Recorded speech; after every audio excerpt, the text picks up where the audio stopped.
Hello and welcome back to Podium Pop. My name is Celine and this is my co-host Gracie. We are a motorsport podcast because we do talk about Formula One along with IndyCar, and we sprinkle in some other motorsport news. Before we get into it, go ahead and follow us on social media. We are on TikTok, we are on Instagram. We post our episodes on YouTube and Spotify. We're working on getting onto Apple Music. Once we do, we will let you all know. But make sure to go follow us on there. We're really active on TikTok. That's where we're probably the most active. We're trying to get a little bit better about Instagram as well, so you should see some posts on there also. So let's go ahead and pop the bottle and get right into it. We are doing a bit of a race recap about the Monaco Grand Prix and giving a bit of an update on some news. He did it. He did it. He finally did it. I will eat my words on this one. You have to. I was just about to say, you have to eat your words. I really, truly thought that it was not going to come to fruition. Mm-hmm. He proved me wrong. He proved you I was happy, though. Oh my God, I wanted him to be successful. I just didn't think that he would. Yeah. Did I believe in the curse? Not necessarily. Mm-hmm. But I did believe that the pressure from the curse would get to him. Okay, that's so fair. I love Charles. Yeah. I'm glad he won, though. I was very glad he won. That was beautiful. Very special. The content I was receiving, I want more. I could have all of it. It was lovely. It was so good. Yeah. What was your thoughts throughout the weekend? Just a nice little overview. I feel like, I forget which free practice it was, but I saw his time was like a minute 11 and whatever odd seconds. Yeah. And I was like, oh, he's gonna do it. Like, I knew from that moment, I was like, oh, he's got this. Like, no questions asked. And then qualifying happened. We were at like a restaurant bar watching qualifying, and we looked at each other. We were like, uh-oh, he's gonna do it. He's gonna do it. Not uh-oh, but like, he's gonna do it. Yeah. It was, we were watching it. We almost like missed it, honestly, because we were in Indy for the parade before the Indy 500, which our next episode will be about. And we were trying to find a place to watch it, which, believe it or not a lot of places are open at 10 a.m. to watch like sports. So we had to dig around for that a little bit. But yeah. Great place, though. Yeah, amazing place. Punch Bowl Social in Indy. Shout out to you. Thank you for turning on 3 of the 4 TVs to qualifying for us. But yeah, no, it was the practice times, like I still didn't know. I still thought he was going to succumb to the pressure after the free practices, because Ferrari kind of does that a lot. Like, they do really good during free practices. They don't always put together a great qualifying lap, and they don't always have the race pace. So I wasn't even sold after that. Yeah. Obviously, once he qualified in first, I was like, oh, he's going to win. Unless, something crazy happens, which has happened twice. So even then, it wouldn't have been crazy, but I'm very happy. Yeah, so happy. He did like the same thing that Lando did on the podium, where he like took that deep breath and a sigh of relief. That was like, yep. The parallels. Yeah, the parallels are insane. I love it. I think, and again, just kind of adding on, we have 4 race winners. I know. 3 constructors, 4 race winners in that was 8th? The 8th race? 7th, sorry. 7th race. You were so right. It was the 8th race. It's the 8th race. Yeah. That's amazing. Yeah, like, no, that's again, crazy. Coming off of last season where we had 3 race winners the whole season, majority of it just being Max. Yeah. Which we'll talk about Max, but we'll talk about Red Bull in general. Like, is this their downfall? I feel like we can't. Normally I would say that. Yeah. Normally I would say, let's not jinx it, or let's not, like, it was a fluke, but it's been, and despite him winning last week, it's been 3 races where they've been struggling. That's true. And 3 very different tracks. Yeah, actually. 3 very different, qualifying, like, all of this stuff. And I think, it actually goes to prove, not to get ahead of myself, but obviously we know Charles won and I'll talk about it, but Max didn't even make it to the podium. Checo didn't even finish the race. Not completely his fault, but he didn't qualify very well either. So, taking into consideration, assuming that he finished where he qualified, if he wasn't taken out, he wouldn't have been in the points. Yeah. And I think he qualified all the way, 18th? 18th.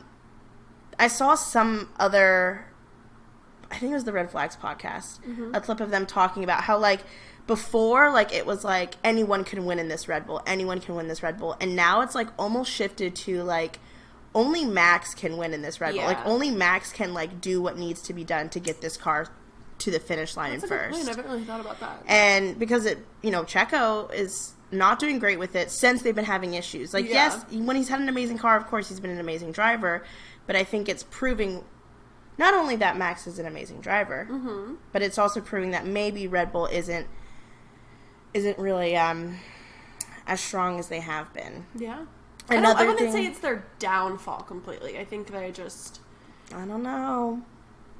I might be... Again, I could very well eat my words. I just think three races in a row. Now, I don't think that they're going to, like, struggle. Yeah. I think they're still going to get wins this year. I think they're definitely still probably going to pull off the Constructors' Cup win. I think Max is still going to win. Yeah. But I think that... I would say their downfall compared to last year. Oh, yeah, for sure. They're going to they're going to have to work for their podiums, I think. And also the amount of damage that was given to Checo's car this weekend is really going to, I think... Yeah, if they get any more damage, they won't be able to get updates out as quick as they wanted to because of just money. Yeah, so like that'll it was be very $1 million. Yeah, it's insane. And once again, like, of dollars. No fault to Checo's. It was not his Checo's fault. Which sucks. Yeah, we haven't said the podium yet. So Charles obviously won. Oscar got second place, his very first podium in Monaco. Also very exciting. And then Carlos got third. And Lando finished fourth, right behind him. And then George got fifth. Max sixth. Lewis. Who was eighth? Alex was 9th, and Pierre was 10th. Yeah, I cannot remember. Was it Yuki? Oh, I think it was. Was it? I think it was Yuki. Yeah. We're also, like, questioning a bit because we watched this at the track for the Indy 500, and there was the worst service in the entire world. So bad. Yeah. We were, like, standing at the very top of the grandstand, like, being like, maybe we have better service up here. Spoiler, we did not. Yeah. Obviously, all of Charles' podium celebrations were cute. Jumping in the bay, ocean, harbor. I don't know.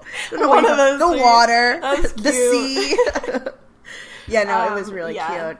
Loved that. All of his interviews after, like, you could just tell, like, he was like holding back all of his emotions and just trying to, like, get through it without, like, struggling. And then obviously Max went over and congratulated him, which was really nice. Everyone was going up. Pierre went up during an interview and congratulated him. His little moment with Carlos. Also, let's talk about, like, how supportive Carlos was throughout the whole entire race.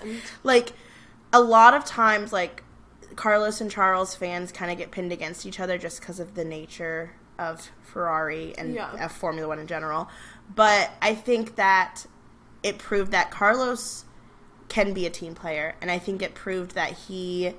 Honestly, I was kind of impressed all around with Carlos this weekend because a lot of things he could have gotten into bad situations. Like his bump with Oscar, he could have very easily gone on the radio, even though it was Carlos's fault. He could have easily gone on the radio and been like, Oscar, da-da-da-da, because he's done it before. And I think he was really mature this weekend with the whole Oscar situation and with the whole Charles situation. Yeah, like from the beginning of qualifying, he just kept being like, I'm doing what we can so Charles can get this win. Like, I remember even somebody was like, would you like to win? And he'd be like, yeah, but I'm doing what I can for Charles to get that win because he's up there in pole. Yeah, I mean, even throughout the whole race, he was like, you know, let's close this gap. Like, if we don't, you know, if I don't stay up close enough to Lando, then he's going to have the opportunity to pit and put on new tires, or he's going to feel comfortable enough to put on new tires, and that could hurt, you know, all this stuff, basically. It was just really, it was good to see them working as a team, and I still think it's impressive because, again, Carlos is being a team player for a team that that is basically like, we're not keeping you next year. I mean, he has to. He can't just, like, be an ass and then he could. But other teams would be like, we don't want that on our team. Yeah. He still has to, like, you know, he can't just go against everything. Yeah, I mean, Williams would still probably take him if he was an ass. Let's be honest. So right. You're so right. I forgot to write this down, but we need to talk about Williams at the very end. There were so many crashes. Oh my gosh. We're going to talk about this Haas crash against Checo and just how terrifying it was. No, it was real. Like, we were watching this. We watched this crash on the way in the Uber. Yeah, we were in the Uber. And it was probably one of the most, like, visually brutal crashes we've seen in a while. Yeah. Like, I feel like this year, as far as crashes go, it's been pretty tame. I was going to say how like damaged the car is. Right. Like, you know, last year we saw like Lando's crash, but like the car was still relatively in good shape, and yeah, literally it got tore up. He walked out of that car is insane. Even I was watching Kim, the photographer, his video, he was talking about it, and he was like, yeah, I looked in the medical car, and I was expecting to see Checo in there, but I didn't, because he was just walking away. That is literally He walked all the way back to the pits. Yeah. And it's insane. It's good. Like, obviously, it just proves again how important the safety in Formula 1 cars are. Basically, all that was left was, like, his cockpit, which is also called, like, the survival cell, and it's made with, like, carbon and, how do you say this wrong? How do you say that word? Kevlar? Yeah, Kevlar. And that's, like, basically all what was left of his car, but, like, it did its job, those safety features, which is literally amazing to see. It's insane. Yeah, and obviously, like, the Haas cars were damaged, but nowhere near as bad as Checo's which, honestly, probably, like, the financial equivalent, probably about the same. Yeah. Like, the amount that it's going to hurt Red Bull is probably the same amount that it's going to hurt Haas, and Red Bull looked a lot worse. But it was not Checo's fault. Who was it? Was it K-Mag? Yeah. And who's shocked? Yeah. But he didn't get a race ban. No. He didn't get a penalty for it. Yeah. And I do obviously like K-Mag as much as like maybe some other rough driving was, I don't want to say intentional in the past, but not as cautious. He was definitely, I think it was an honest mistake, but it was definitely not Checo's fault. It was still really unnecessary, I feel like. Yeah. And I get the fact that it's Monaco and they're trying, you got to get your spot because there's no way you're going to pass, really. But still. It was. And it took out his own teammate as well. Yeah. I think it's already obviously announced that Hülkenberg is moving teams next year. I will be shocked if Kevin is at Haas next year.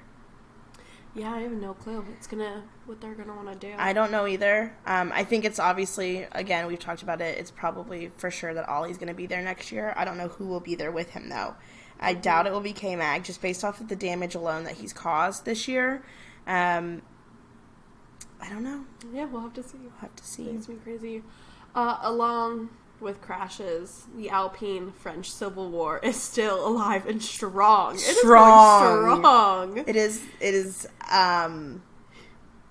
was a bad one. Once again, unnecessary crashes. And it was team-on-team violence.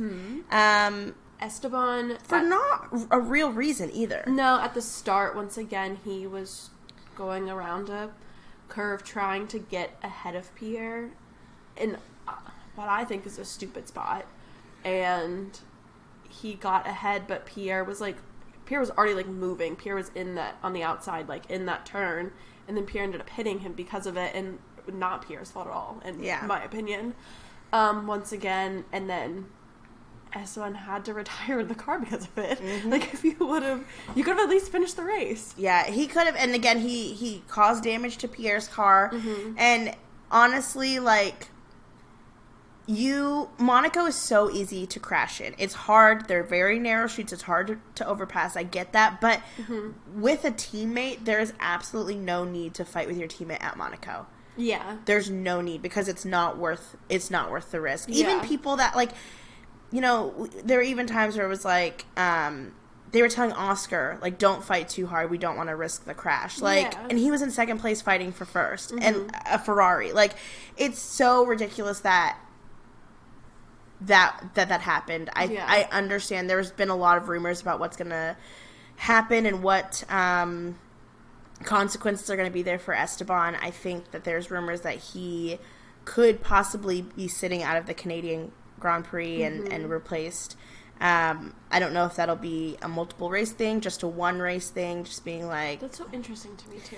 Yeah. I mean, I think it'd definitely make a statement. Yeah, it would make a statement. I think Esteban would really question if he should be fighting his teammates as hard. But it is, and I saw some other people talk about it on, Twitter and Instagram, and, Esteban really does have a history of not getting along with any of his teammates. And at the end of the day, you just gotta think about, like, is it just Esteban? Like, is it, yeah.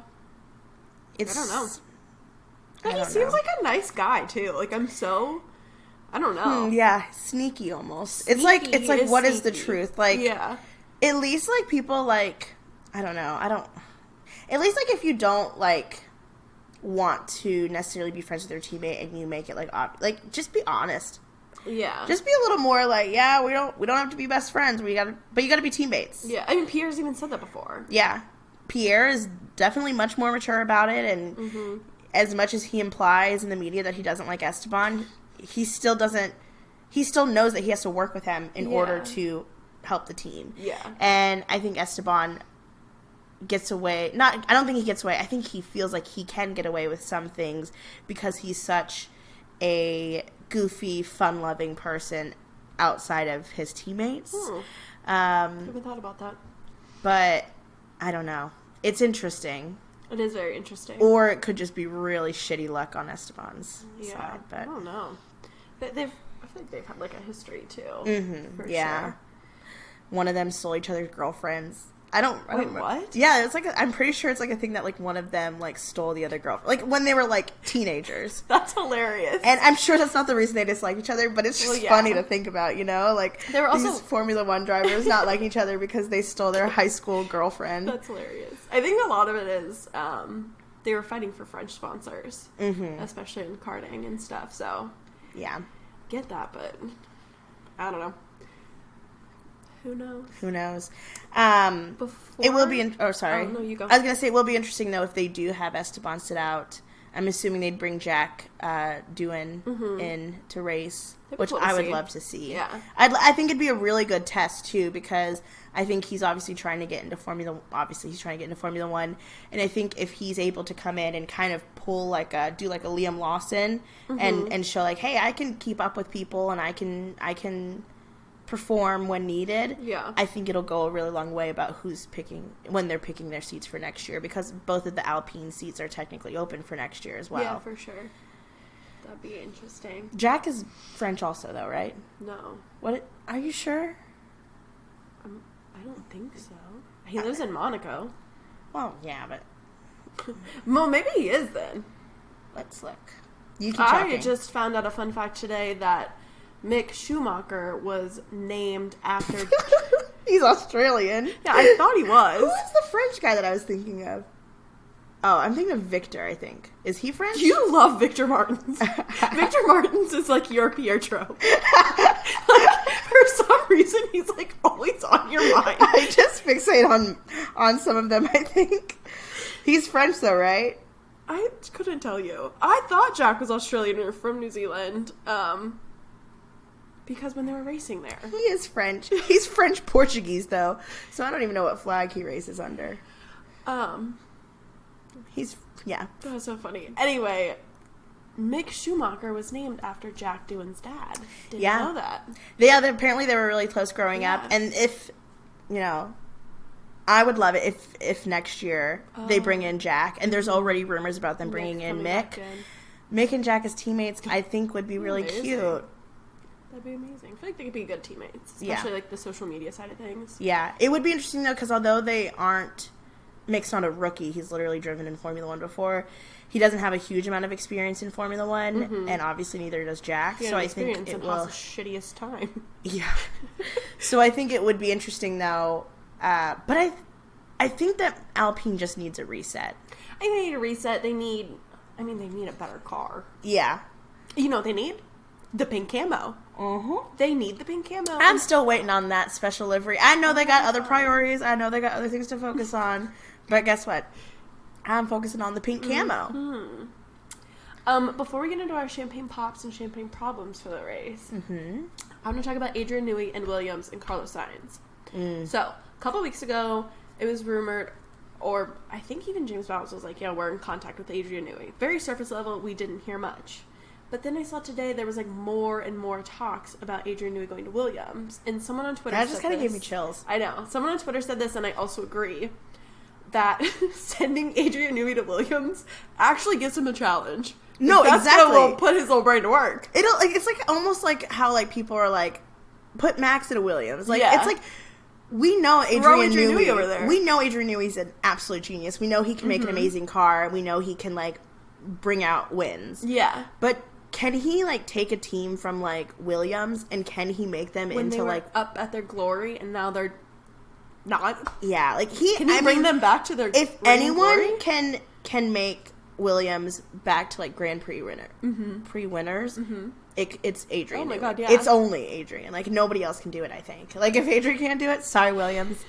Well, Williams could probably get there one day, but Adrian Newey could really help them. But then we've seen all these rumors about Carlos talking about signing with Williams, and Carlos always talks about how obviously the drivers know a little more behind the scenes than everybody else thinks. If Adrian is seriously in Talks.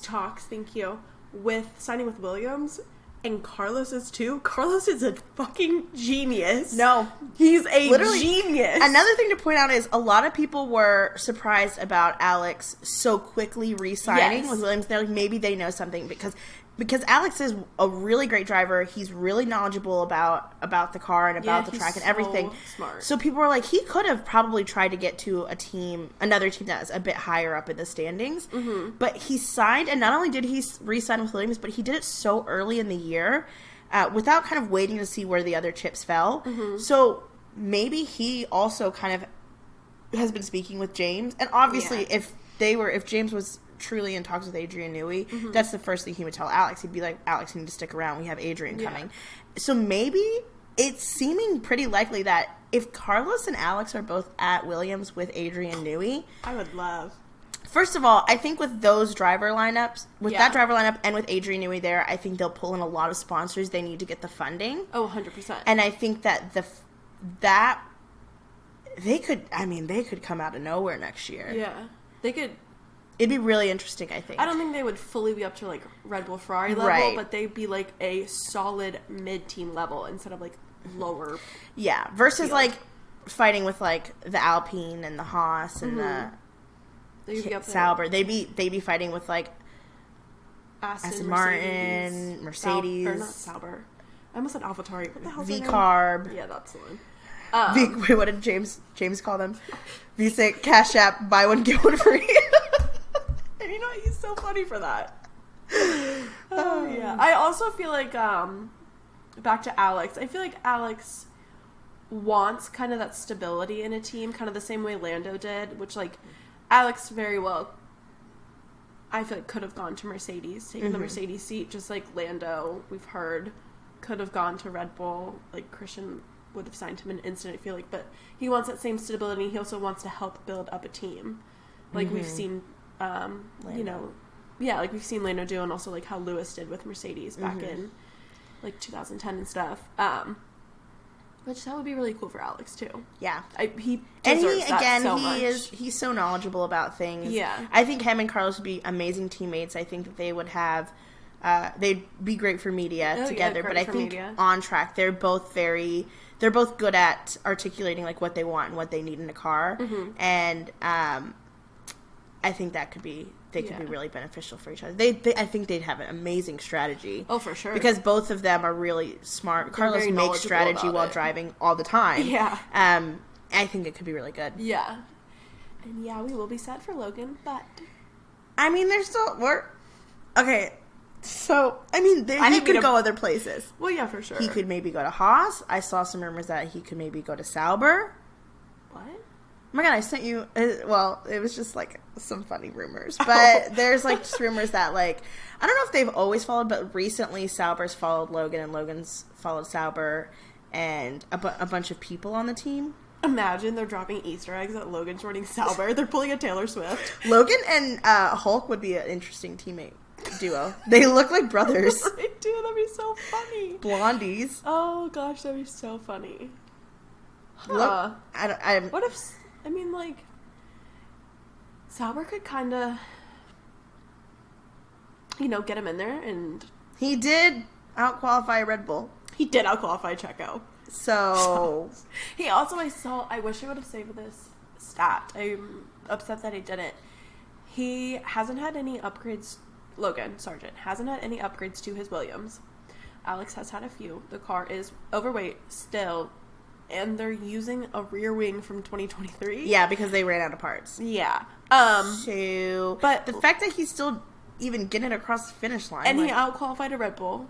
And he wasn't, I think it was Q1. I do believe, it had to have been because he got out in Q1. Well, he wasn't, his times weren't too bad. I forget what the stats was, so I'm not going to try and throw anything out there. But he can do this. I've said this so many times. I would just love to see what he can do in another car. I would love to see him in, even I don't know, any other car, just to see. And, if truly, he goes to Sauber and he shits the bed, then I'm like, okay, buddy. Can't defend you much anymore. But, yeah, I think it'd be interesting to see him. It would be really It'd be interesting to see him in a Haas. Again, I think Haas would be a good team for him. The American sponsors would love it. American team, American driver. Mm-hmm. I think that's a possibility only because of the money alone. Yeah. Which sucks that's kind of a factor when picking what teams get what drivers, but obviously I would hate that if he got signed to a different team, it was a 1-year deal as a placeholder. Mm-hmm. But I feel like there's not many teams that have that right now. Yeah. And I feel like that's I think Sauber would be probably a 1-year contract. Yeah. Because I'm sure once Audi took over that there could be some changes to the driver lineup as well. Yeah, for sure. Although Hülkenberg signed a multi-year contract, right? I don't remember. Yeah. Interesting. Very. Do you want to do champagne pops? I would love to. Okay, I think we obviously have the same one. Yeah. Our champagne pop of the week goes to Charles. Our baby little baby Charles. Little baby boy. Okay. Grown adult man. Charles obviously gets the champagne pop for the week. He has been... He needs it. Going for this Monaco win for so long. There has not been a Monegasque driver who has won in Monaco in 93 years. And also, he did great. He deserves this. Even putting aside that it was his home race win, which doesn't happen very often other than Max. Yeah. It's also it's been so long since he won that it's gotta even any race win would have felt good, I'm sure. But this one, I'm just, he I'm hasn't so won happy. since 2022. Yeah, so yeah, long time coming. Mm-hmm. Definitely deserved that. So that one's pretty straightforward. Mm-hmm. Who's your champagne problem? I'm gonna give it to both the Haas's. Wow. Okay, that's so fair. I don't know. I feel like the amount of damage that we saw, and I don't know, it was scary and terrifying. I feel like I don't know. I'm giving mine actually to Esteban. Oh, okay, well. So we covered the crashes. The crashes, the unnecessary damage. I just think, because it's one thing to be, racing hard against, K-Mag was racing hard against Checo. Yeah. At the end of the day, yes, he caused a lot of damage, but he was trying to get a spot. I get that. Yeah. But there's just really no excuse to be racing your teammate that hard. No, yeah, for sure. And, we get your teammate as your biggest competitor, but... You also got to, keep in mind, the team needs these points. Yeah. You are putting that in jeopardy by racing hard against your teammate, especially if it really, truly is a situation where you're faster than your teammate, then team orders will come into play. And they will say, okay, switch positions. Mm-hmm. There's just no need to race that hard at a track like Monaco. Oh, yeah, for sure. It's... So, Esteban... Do a little bit better, please. Keep your wheels to yourself. Keep your wheels. How many times do you have to say it? yourself? Wait, we should make merch. Keep your wheels to yourself. That's a good one. We say it literally every episode because you know why? Because these grown men, keep their wheels to themselves. They don't know how to keep their wheels to themselves, and that's just. I feel like I'm at work again. Keep your hands to yourself. Yep. Keep your wheels to yourself. Yep. So, next week there is no race, but the week after, the weekend of June 7th, is the Montreal Grand Prix. woo! Very excited. They'll be back in our time zone. Thank God. So that'll be kind of nice. We aren't going unless Gracie somehow expedites a passport in the next 2 weeks. If anybody at the Department of Homeland Security can help me get a passport real quick. No, I wish. That'll be a good one. I feel like it's Lance's home race. it is Lance's home race. Also, one of my favorite archive races, Canada 2011, when Jenson Button won. Great race. Have you gone back and watched that? I haven't. Oh my gosh, it's such a good give race. it a watch? Yeah, you for sure should.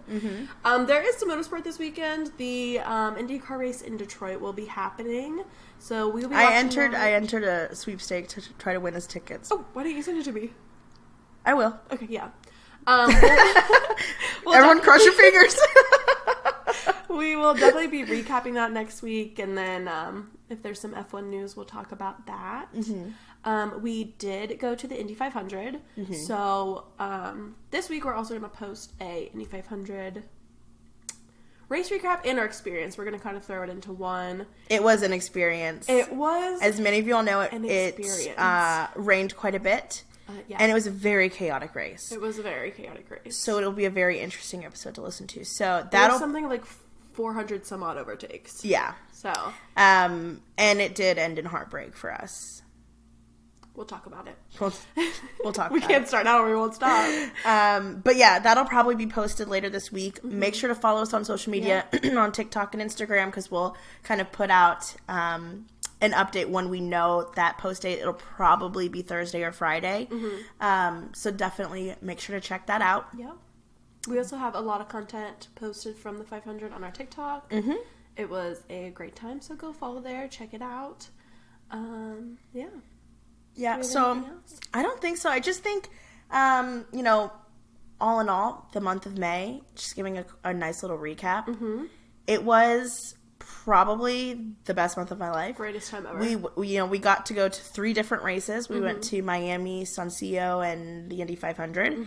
And from going to no races to in 1 month getting to go to 3, we literally got home from Indy Monday at like noon. Yeah. And at Monday, like around, I'd say probably like 2 p.m., me and Grace were like, so do we really have to wait until Mid-Ohio to go to another race? Oh, yeah. Because we will be attending Mid-Ohio in July for IndyCar. Very, very excited. That's also when the hybrid Indy cars are going to start being tested, so that will be such an interesting race to see how like those new hybrid cars are going to start working. Yeah, so it's going to be tough. But the month of May was amazing. It was so much fun. Very sad. Racing in May is over. Yes. Still have a couple more days of May left. Yeah. So this is my birthday month. Like, what a month for you. What a month for me. You moved? I moved? Well, I moved in April. Oh, I guess that's true. Yeah.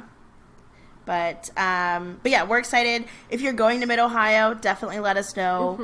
We'd love to meet up with some people there. We're not really sure, again, what to expect because the 2 IndyCar races we've been to have been at the same track. Yeah. So it'll be interesting to kind of see a new one, see what's the same, what's different. But who knows? We could scam our way into something before then. I did enter sweepstakes for Detroit, so we'll see. If but I have to pack my bag in 3 days.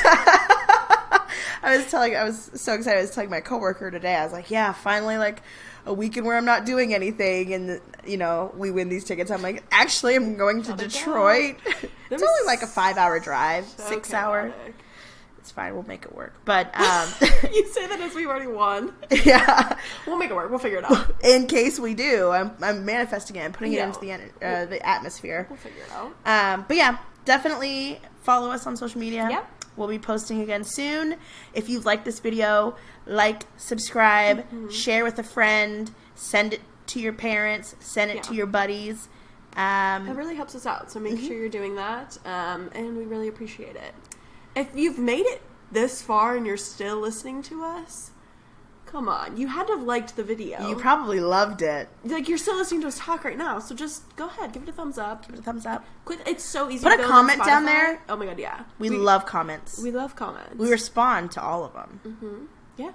So, all right. Thank you so much for listening. Bye.